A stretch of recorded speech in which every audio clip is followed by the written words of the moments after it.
السلام علیکم ورحمۃ اللہ وبرکاتہ ان الحمد للہ والصلاة والسلام علی سید الانبیاء وعلی آلہ وصحبہ اجمعین اما بعد فاعوذ باللہ من الشیطان الرجیم بسم اللہ الرحمن الرحیم۔ انشاءاللہ الرحمن آج کے اس لیسن میں 7ویں پارے کی تلاوت کا ہم آغاز کریں گے، اور جو آیات ہمارے زیر مطالعہ ہوں گی سورۃ المائدہ کی، وہ آیت نمبر 83 سے 113 تک ہم آیات کی تلاوت کریں گے انشاءاللہ تعالی۔ اعوذ باللہ من الشیطان الرجیم، بسم اللہ الرحمن الرحیم۔ وَإِذَا سَمِعُوا مَا أُنزِلَ إِلَى الرَّسُولِ تَرَىٰ أَعْيُنَهُمْ تَفِيضُ مِنَ الدَّمْعِ مِمَّا عَرَفُوا مِنَ الْحَقِّ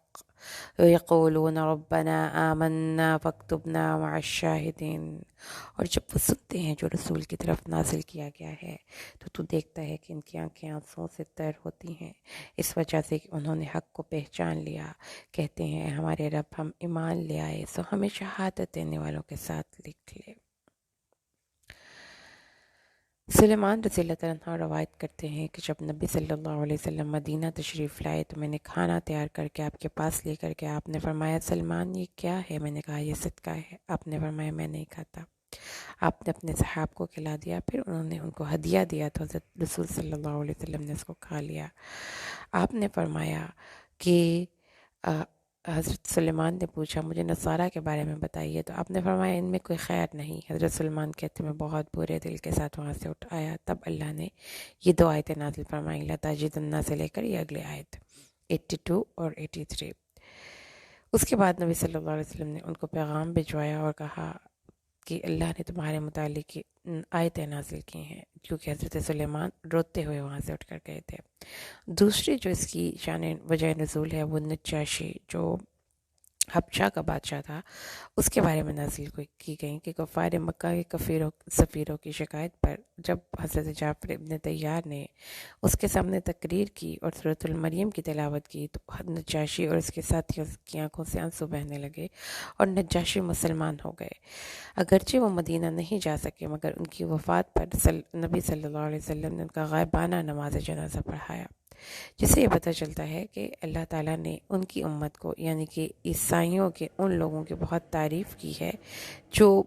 قرآن اپنے نبی صلی اللہ علیہ وسلم کی بات سن کر اس پر عمل کرتے ہیں، اور ان کے اندر جذبات کی شدت کا ذکر اللہ نے آنسوؤں سے کیا ہے کہ وہ آنسوؤں سے روتے ہیں، یعنی اس طرح سے ان کا دل جو ہے قرآن کا اثر قبول کرتا ہے، اور وہ یہ کہتے ہیں کہ ہم اللہ پر ایمان کیوں نہ لائیں، اللہ ہمارے پاس تو سچ آ چکا اور ہمیں امید ہے کہ ہمارا رب ہمیں نیک لوگوں کے ساتھ داخل کرے گا، صالحین کے ساتھ داخل کرے گا۔ نتماؤ کا مطلب یہ ہے کہ ہمیں امید ہے، اپنے اللہ سے اچھی امید رکھتے ہیں، تو اس لیے اللہ تعالیٰ نے ان کی اس اچھی امید پر، کہ نبی صلی اللہ علیہ وسلم نے فرمایا ہے کہ ایک بندہ اللہ تعالیٰ انسان کے اپنے بارے میں گمان کو پورا کرتا ہے، تو جب آپ اللہ سے اچھا گمان رکھتے ہیں تو اللہ تعالیٰ اس کا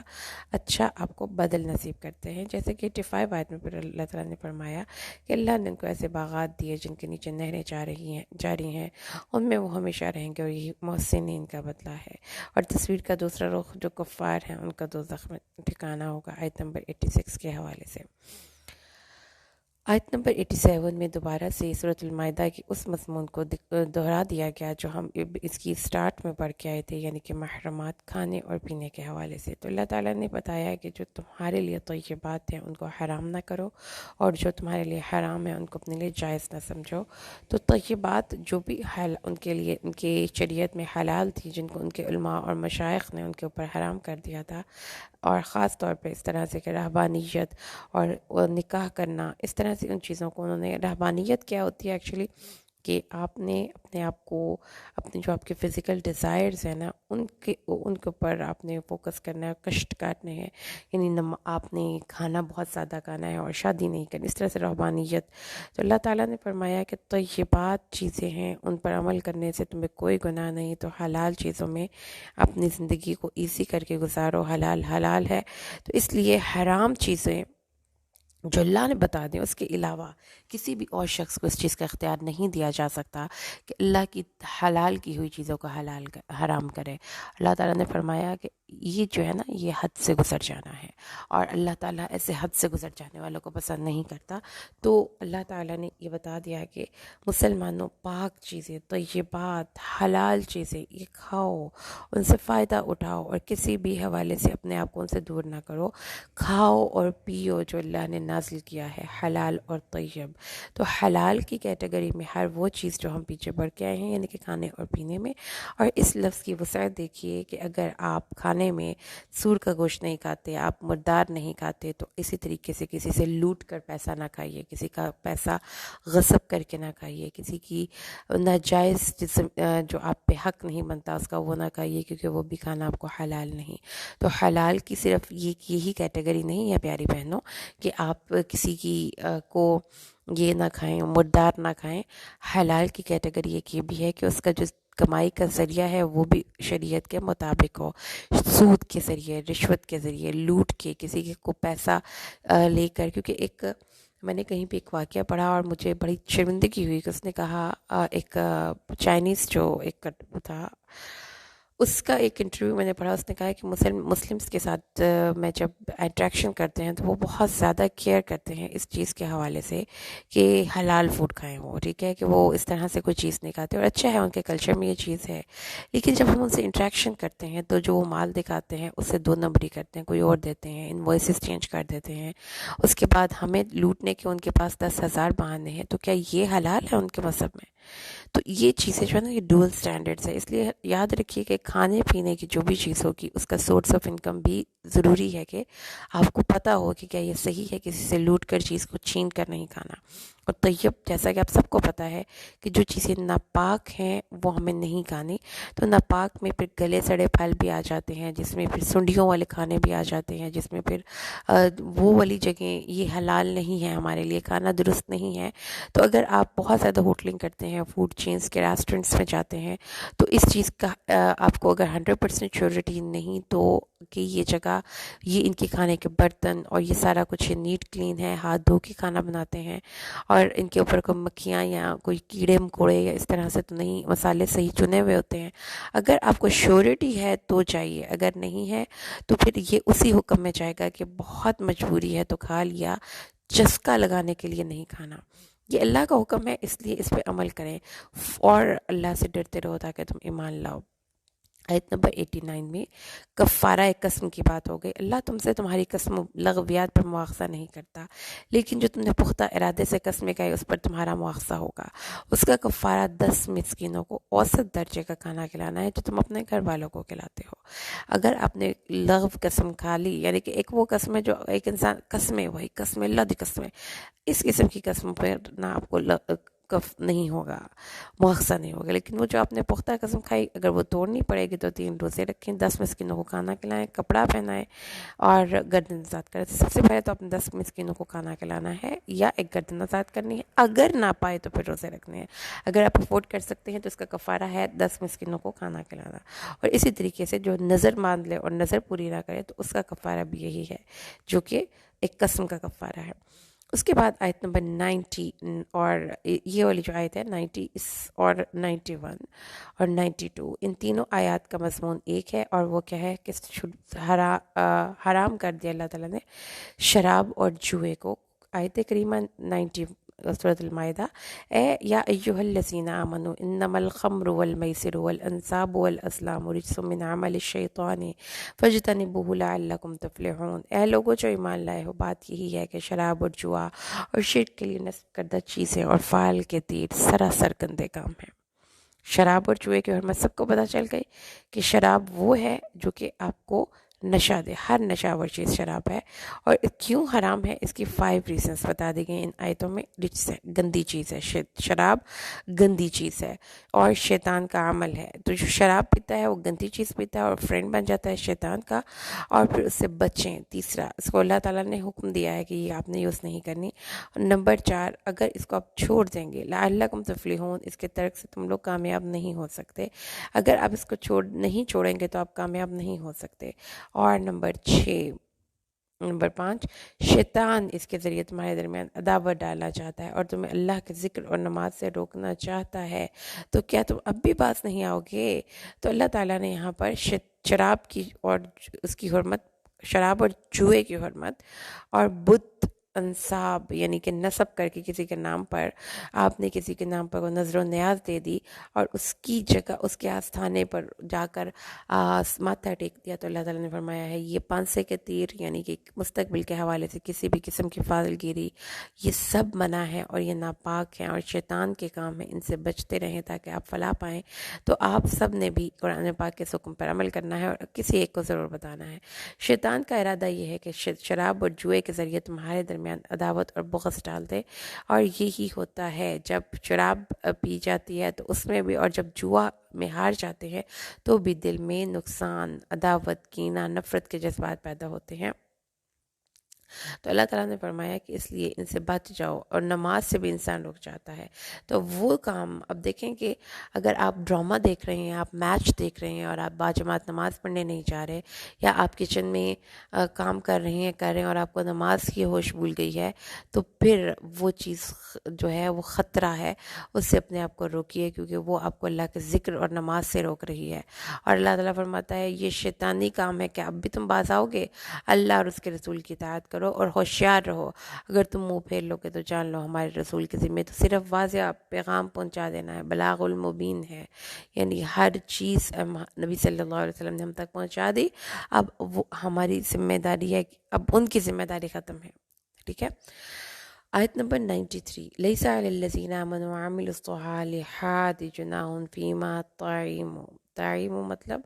جو وہ کھا چکے، یعنی یہ نہیں ہے کہ اب آپ کو پیچھے سے بھی آپ کو اس کا نقصان برداشت کرنا پڑے گا، عمل چکے اب حکم چکے اب آیا ہے تو حکم پہ عمل بھی اب ہوگا، جو پہلے وہ کھا پی چکے اس پہ ان کو کوئی گناہ نہیں ہے۔ اور وہ واتقوا وآمنوا وعملوا الصالحات ثم اتقوا وآمنوا ثم اتقوا واحسنوا واللہ يحب المحسنین، تو یہ وہ لوگ ہیں جن کی زندگی میں ایمان اور تقوی اور احسان ہوتا ہے۔ تین چیزیں یاد رکھیے، ایمان، تقوی اور احسان۔ ایمان، تقوی اور احسان اللہ کی محبت کے حصول کا ذریعہ ہے۔ ہر کام میں حسن لانا ہے، بدصورتی سے اپنے کسی کام کو نہیں کرنا، خواہ آپ کی گفتگو ہو، خواہ آپ کا لباس ہو، خواہ آپ کے گھر کی صفائی ہو، اور اللہ سے ڈر کر زندگی گزارنی ہو، اور ایمان کبھی بھی آپ کا پہ فوکس کرتے رہنا ہے۔ آگے جی آ جاتی ہیں دوبارہ سے وہ جو آپ کو ایک بات پھر سے بتا دیں، ریپیٹیشن از ویری امپورٹنٹ۔ اگر آپ ایک ٹیچر ہیں، اگر آپ ایک مدر ہیں، تو باتوں کو ریپیٹ کرتے رہا کیجئے، اور بار بار اگر کوئی بات آپ کو کہنی پڑتی ہے تو اس کو بڑے ہی پیار سے کہہ دیجئے۔ یہ ایک اصول ہے کسی بڑے کا چھوٹے کو بات بتانے کے لیے، کہ جتنی دفعہ پوچھیں اتنی دفعہ بتائیں۔ اگر آپ ٹیچر ہیں، اگر آپ مدر ہیں، تو جتنی دفعہ آپ کو اپنے بچے کو بتانا پڑے، روکنا پڑے، یاد کروانا پڑے، تو آپ اس پہ بالکل بھی یہ نہ کہیں چیخیں مت کہ کتنی دفعہ کہا ہے تمہیں بات سنتے نہیں ہو تم، 1000 دفعہ کہوں گے پھر بھی نہیں سنو گے، نہیں، کیونکہ انسانی نفسیات ہے، ہم زیادہ ان چیزوں کو جلدی بھول جاتے ہیں جو اس کا ہمیں فائدہ ہوتا ہے۔ تو اس لیے قرآن کا بھی ایک اسلوب ہے کہ یہ باتوں کو ریپیٹ کرتا رہتا ہے بار بار مختلف ورڈز کے ساتھ، مختلف کانٹیکسٹ میں، تاکہ ہمیں وہ چیزیں بھولیں نہ۔ اور اسی ایک نفسیاتی اصول کے تحت اذان دی جاتی ہے دن میں 5 دفعہ۔ ہم اپنے کاموں میں مصروف ہوتے ہیں، ادھر سے کان پہ اذان کی آواز پڑتی ہے، پتہ چل جاتا ہے کہ اللہ بلا رہا ہے۔ ٹھیک ہے، تو اللہ تعالیٰ فرماتا ہے کہ اللہ تمہیں آزمائے گا اس شکار سے جس کو تمہارے ہاتھ اور تمہارے نیزوں کی زد میں ہوں گے۔ جیسے کہ مسلمان جب گئے تھے غزوہ صلح حدیبیہ کے بعد اگلے سال، تو اس وقت پھر خلاف معمول بہت سے جنگلی جانور مسلمانوں کو نظر آئے تھے، تو اللہ تعالیٰ کے پھر کہ تم نے ان کا شکار نہیں کرنا۔ اللہ تعالیٰ نے پھر فرمایا کہ حالت حرم اور حدود حرم میں، حالت احرام اور حدود حرم میں شکار کی ممانعت ہے۔ ہاں، جو کہ جان بوجھ کر قتل کرے گا پھر اس کا کفارہ دینا ہوگا، اس کے یا تو اس کے بدلے میں اس جیسی ہی قربانی، یعنی جتنی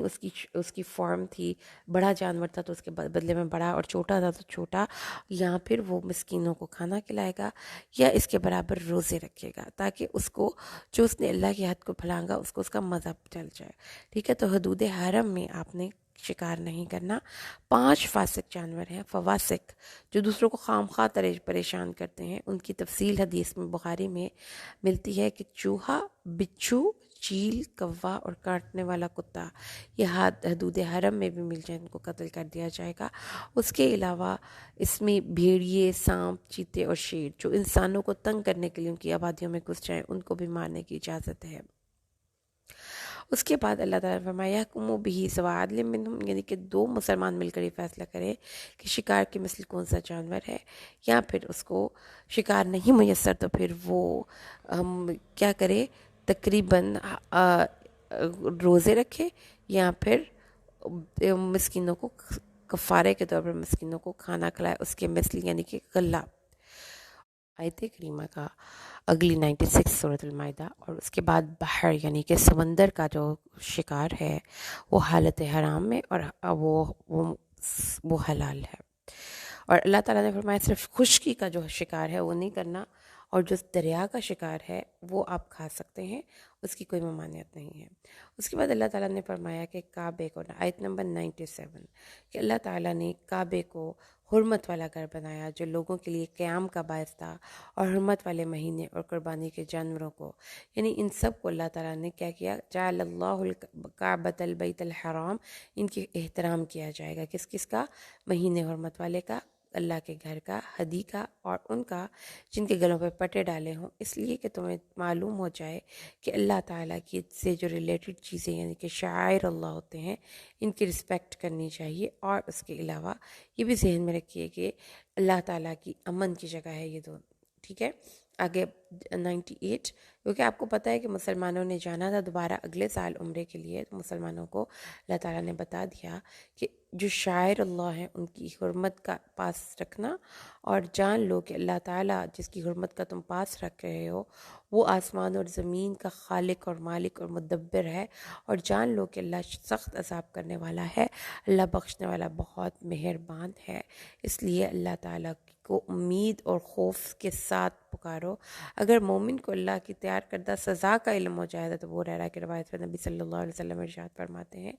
تو کوئی بھی جنت میں جانے کی اس کے دل میں یہی نہ ہو کہ شاید میں جنت میں جا ہی نہیں سکتا، لیکن اگر اللہ کی وسعت، رحمت کی وسعت کا علم ہو تو ہر انسان اس کے بارے میں امید رکھ سکتا ہے۔ آگے اللہ تعالیٰ فرماتا ہے آیت نمبر 100 سورۃ المائدہ، قل لا يستوي الخبيث والطيب ولو أعجبك كثرة الخبيث واتقوا الله يا أولي الألباب لعلكم تفلحون۔ اے نبی آپ کہہ دیجئے کہ پاک اور ناپاک برابر نہیں ہو سکتے، خاتم میں ناپاک کی کثرت ہی خوبصورت، ولو أعجبك كثرة الخبيث۔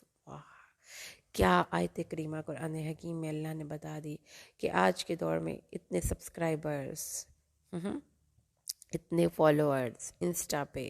میرے سب سے زیادہ فالوورز ہیں، میرے اتنے سبسکرائبرز ہیں، میرے اتنے کثرت کے پیچھے دنیا بھاگ رہی ہے، فری لانسنگ مارکیٹ پلیس میں گھس جائیں، اتنا پیسہ ہے، اتنا ہے، جبکہ اللہ فرماتا ہے کہ کثرت میں برکت ہوگی، یہ ضروری نہیں ہے، طیب میں برکت ہوگی۔ تھوڑا طیب کھانا ہے ہمارا، ہم تھوڑا کھا لیں گے اس سے ہمیں برکت ہوگی، جو خبیث کھانا ہے ہم زیادہ بھی کھائیں گے ہمیں برکت نہیں ہوگی۔ اگر ہم کوئی چیز طیب دیکھ لیتے ہیں، ہم تھوڑا سا بھی 10 منٹ کے لیے بھی کسی قرآن کو سن لیتے ہیں، پڑھ لیتے ہیں، اس کی دور انگیزی اور اثر انگیزی میں برکت ہوگی۔ آپ 4 گھنٹے بھی کوئی کارٹون سیریز یا کوئی فلم دیکھ لیتے ہیں، اس میں برکت نہیں ہوگی۔ کثرت کے پیچھے مت بھاگیے پیاری بہنوں، پیارے لسنرز، برکت کو کانسیپٹ کو ذہن میں رکھیے۔ آپ کو زندگی میں حاصل کیا ہوا، آپ کی زندگی میں اس کا اثر کیا ہوا، آپ کا وجود دوسرے کے لیے کس طرح سے بینیفیشل ہوا، تو اللہ نے کہا ہے اے لب، اے وہ لوگوں جن کے عقلیں سلیم ہیں اور جو چیزوں کو سمجھ سکتے ہیں، ان کو پتہ چل جائے کہ زندگی میں کثرت کے بہتر نہیں ہو سکتی، برکت بہتر ہوتی ہے۔ ایک پھل، ایک چھوٹا سا جو بیج ہے نا، اس کو زمین میں ڈالتے ہیں تو اس سے اتنے بیج نکلتے ہیں، وہ برکت والی چیز ہے۔ تھوڑی چیز پہ آپ آج کے بعد اللہ سے برکت مانگیں، اور اللہ تعالیٰ سے فرمایا اللہم بارک لی فیما اعطیت، اللہ جو دے دیا اس میں برکت عطا فرما دے۔ اور پھر اللہ تعالیٰ نے فرمایا ہے کہ بجا کثرت سوال سے بچنا چاہیے، آیت نمبر 101 102، اور اس کا مضمون ہے 101 اور 102 کا کہ مسلمانوں کو اللہ تعالیٰ نے ڈسکورس کا ادب سکھا دیا، بڑوں کے ادب میں یہ چیز شامل کیجئے کہ ان سے آپ نے الٹے سوالات نہیں کرنے، ادب سے بیٹھنا ہے۔ اور اللہ تعالیٰ نے فرمایا کہ موسیٰ ان سے بھی سوالات کیے گئے تھے۔ اور نزول قرآن کا جو ایک مومنٹ ہوتا ہے نا، ٹائم ہوتا ہے، یہ بہت امپورٹنٹ ٹائم ہے۔ اس میں آپ نبی صلی اللہ علیہ وسلم سے کوئی بھی فالتو کوسچن نہ کریں۔ تو ادب کا ایک انتہائی نمونہ پیش کر دیا گیا، اور بہت ادب کا ایک اصول بتا دیا گیا کہ زیادہ نہیں بولنا، فالتو نہیں بولنا، کوسچنس کرنے کے حوالے سے بھی کیئر کرنی ہے۔ اللہ تعالیٰ نے کیا فرمایا؟ موسیٰ سے اس سے زیادہ بڑا سوال کیا گیا تھا۔ آگے جی، بحیرہ، وسیلہ، سائم، حام۔ بحیرہ، صائبہ، وسیلہ اور حام، یہ 4 قسم کے اہل عرب زمانہ جاہلیت میں بتوں کے نام جانور چھوڑتے تھے۔ سعید بن مسیب بیان کرتے ہیں، بحیرہ وہ جانور جس کا دودھ بتوں کے لیے روک لیا جاتا اور پھر کوئی بھی ان کا دودھ نہ استعمال کرتا۔ صائبہ وہ جسے بتوں کے لیے کھلا چھوڑ دیتے اور اس پر کوئی چیز نہیں لاتے تھے۔ وسیلہ وہ اونٹنی جو پہلی دفعہ مادہ بچہ جنتی، پھر دوسری دفعہ بھی مادہ جنتی، تو اس کو بھی اپنے بتوں کے نام پر آزاد چھوڑ دیتے، کیونکہ وسیلہ کا مطلب ہے 2 لوگ ملے ہوئے ہیں۔ اور اس کے بعد حام وہ سانڈ اونٹ جس نے اونٹنیوں کی ایک مخصوص تعداد کو حاملہ کیا ہوتا تھا، اس کو بھی اپنے بتوں کے نام چھوڑ دیتے تھے اور اس پر کوئی چیز نہیں لاتے تھے۔ رسول صلی اللہ علیہ وسلم نے فرمایا کہ یہ بدعات ہیں، اور یہ بدعات ہر قبیلے کی اپنی مختلف ہوتی ہیں، ٹھیک ہے؟ تو بدعتوں کا ذکر آ گیا یہاں پہ۔ اللہ تعالیٰ نے فرمایا کافر اللہ پر جھوٹ باندھتے ہیں۔ تو یہ بدعات کی ذرا لسٹ اپنے سوسائٹی اور معاشرے میں ڈھونڈ لیجئے، تو آپ کو بہت سی لمبی لسٹ مل جائے گی جن کی کہ کوئی اصلی حقیقت نہیں۔ تفصیلات میں جانے کا اس وقت نہیں کہ ہم اختصار سے ذکر کر لیں، تو ہر وہ چیز جس کی شرعاً کوئی سند نہیں ہے وہ بدعت میں جائے گی، خواہ آپ اس کو نیکی سمجھ کے کریں۔ تو نیکی کے کانسیپٹ کو کلیئر کر لیجئے، بہت امپورٹنٹ بات ہے کہ ہر وقت ہر چیز اپنی مرضی سے کرنا نیکی نہیں۔ اگر کوئی شخص سے کہتا ہے کہ 5 نمازوں کی بجائے میں 6 پڑھا کروں گا، اور رکعت نماز کی 4 کی بجائے میں 7 پڑھا کروں گا، تو اس بدعت کا اس کو فائدہ نہیں، نقصان ہے۔ اس لیے نیکی کے کانسیپٹ کو سمجھیے۔ نیکی اللہ کی رضا کے لیے اللہ کی کتاب سے، نبی صلی اللہ علیہ وسلم کی سنت کے مطابق عمل کرنے کا نام ہے۔ اور جو اس کے علاوہ نیکی سمجھ کے کچھ بھی کرے گا، اللہ تعالیٰ اس کی نیکی کو رد کر دیں گے۔ آیت نمبر 104، جب ان کو کہا جاتا ہے آؤ اس چیز کی طرف جو اللہ اور اس کے رسول نے نازل کیا ہے، اللہ نے رسول کی طرف نازل کیا ہے، تو وہ کہتے ہیں نہیں جی، جو ہمارے باپ دادا کے پاس سے ہم تو وہی کافی ہے۔ تو ایسے بہت سے لوگ ہماری سوسائٹی میں بھی اس وقت پائے جاتے ہیں جو اپنے باپ دادا کی اندھی تقلید میں صحیح احادیث کو بھی فراموش کر دیتے ہیں۔ تو اللہ تعالیٰ فرماتے ہیں اگرچہ ان کے باپ دادا کو کوئی عقل اور شعور نہ ہو تو بھی، تو اس لیے اللہ تعالیٰ نے پھر اپنے مومنوں کو گائیڈ کیا کہ ٹھیک ہے بھائی، جو نہیں عمل کرنا چاہتا اس کا بے ایمانی، اس کا دین اسلام سے انحراف تمہیں تکلیف نہیں پہنچا سکتا اگر تم خود ہدایت یافتہ ہو۔ سے اگلی آیات کا مضمون دیکھیے جی۔ ان آیت کا جو آیت نمبر 106 سے 18 تک، ان آیات کا شان نزول نوٹ کر لیجئے۔ عبداللہ بن عباس روایت کرتے ہیں کہ بنو سہم قبیلے کا ایک مسلم شخص تمیم داری اور عدی بن بدا کے ساتھ سفر کے لیے نکلا۔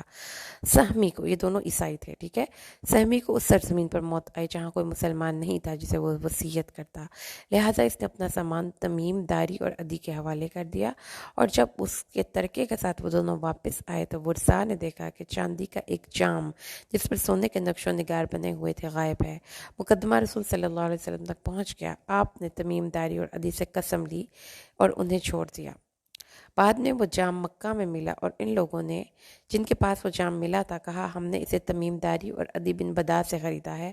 پھر اس سہمی کے ورثاء میں سے 2 آدمی کھڑے ہوئے اور انہوں نے گواہی دی یقیناً یہ جام ہمارے قریبی رشتہ دار یعنی سہمی کا جام ہے۔ چنانچہ یہ آیات انہی کے حوالے سے نازل ہوئی، ٹھیک ہے۔ تو یہ ہے اس کا جو ہے بات کہ اللہ تعالیٰ فرماتا ہے اے مومنو، جب تم میں سے کسی آپس میں شہادت، جب تم میں سے کسی کو موت آ پہنچے وصیت کے وقت، 2 عدل والے آدمی ہوں گے جو تم میں سے ہوں گے، اور یا 2 جو تمہارے غیر سے ہوں۔ اگر تم زمین میں سفر کر رہے ہو اور تمہیں موت کی مصیبت آ پہنچے تو تم دونوں کو نماز کے بعد روک لو گے۔ پھر اگر تم شک کرو بس وہ دونوں اللہ کی قسم کھائیں گے کہ ہم اس میں سے کوئی بدلہ یا کوئی چیز نہیں چھپا رہے اور ہم اس کی کوئی قیمت نہیں لیں گے، اور پھر اگر وہ چھپائیں تو گناہ گار ہیں۔ اس کی اگلی آیت میں اللہ تعالیٰ نے فرمایا ہے یہ اس سے بہتر ہے، اور اگر یہ اطلاع پا دی جائے کہ دونوں میں سے کوئی ایک گناہ کا مرتکب ہوا ہے تو دو اور لوگ ان کی جگہ کھڑے ہوں گے، اور ان میں سے جن کے خلاف گناہ کا ارتکاب ہوا ہے وہ میت کے قریبی رشتہ دار اب ان دو گواہوں کے خلاف قسم کھائیں گے کہ ہماری گواہی ان کی گواہی سے زیادہ سچی ہے، یعنی کہ وہ قسم کھا کے بتا دیں گے کہ یہ چیز ہماری ہے، تو پھر اس وقت وہ لوگ تھوڑے سے شرمندہ ہوں گے، ٹھیک ہے نا؟ تو اس لیے اللہ تعالیٰ نے فرمایا ہے کہ اگر کوئی شخص مثلاً کہ مرتے وقت جس طرح کسی نے کہہ دیا جی کہ میری ماں نے کہا تھا کہ تمہاری ماں نے کہا تھا کہ میرے بیٹے سے اس کی شادی کر دو، تو ایسے ہی ان کی بات نہیں مان لینی جب تک وہ گواہ پیش نہ کریں، اور اگر وہ گواہ پیش کرنے تو انہیں کہیں کہ نماز کے بعد پھر آپ حلف لیں کہ جو آپ نے کہا ہے اس مرنے والے نے ایسا ہی کہا تھا، اور اسے حلفیہ بات کی جائے گی، اور اگر وہ حلف اٹھا لیتے ہیں تو گناہ گار ہیں، اور اگر کوئی چیز چھپا دیتے ہیں اور حلف اٹھاتے ہیں کہ ہم نے نہیں چھپائی تو بھی وہ گناہ گار ہیں، اور اس کا اور اللہ کا معاملہ ہوگا۔ تو انشاءاللہ یہاں تک ہمارے سورۃ المائدہ کی آیت نمبر 108 تک ہم نے انشاءاللہ الحمدللہ آج پڑھ لیا۔ اگلے لیسن میں ہم انشاءاللہ ربع سے نصف تک پڑھیں گے۔ اللہ سے دعا ہے اللہ قرآن کو سمجھ کر پڑھنا اور عمل کرنا ہمارے لیے آسان کر دے، آمین۔ السلام علیکم ورحمۃ اللہ وبرکاتہ۔